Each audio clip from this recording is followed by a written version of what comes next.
How did African countries forge unity after independence?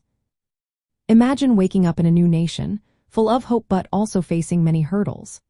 After independence, African countries had to find ways to come together despite their differences.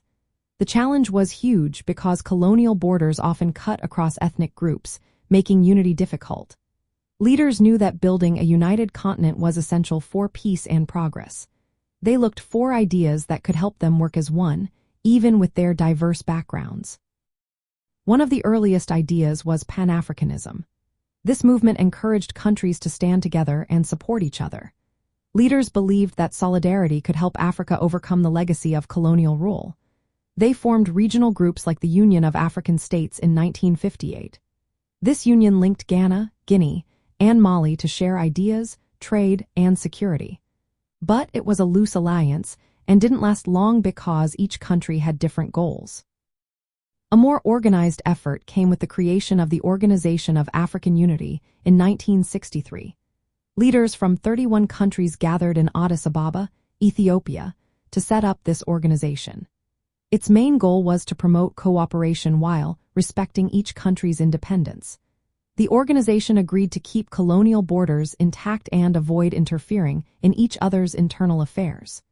This was meant to prevent conflicts over land and power. The Organization of African Unity worked on resolving disputes peacefully, supporting human rights, and helping countries still fighting for independence. It also supported liberation movements in South Africa and Namibia. The organization created a platform for dialogue and cooperation, which helped reduce conflicts and build trust. However, full political unification was not the goal because many nations wanted to keep their sovereignty. Over time, the idea of unity shifted from political federation to cooperation and partnership. The African Union was formed in 2002, evolving from the Organization of African Unity. The African Union promotes shared policies, economic projects, and peacekeeping efforts. Countries work together on issues like trade, health, and security, but they still keep their independence. In the end, African nations built unity by balancing their desire for cooperation with the need to stay independent. They created organizations that encouraged dialogue, supported liberation, and maintained peace.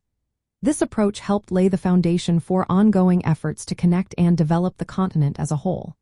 It shows how unity can grow even when nations are different, as long as they work together with respect and shared goals.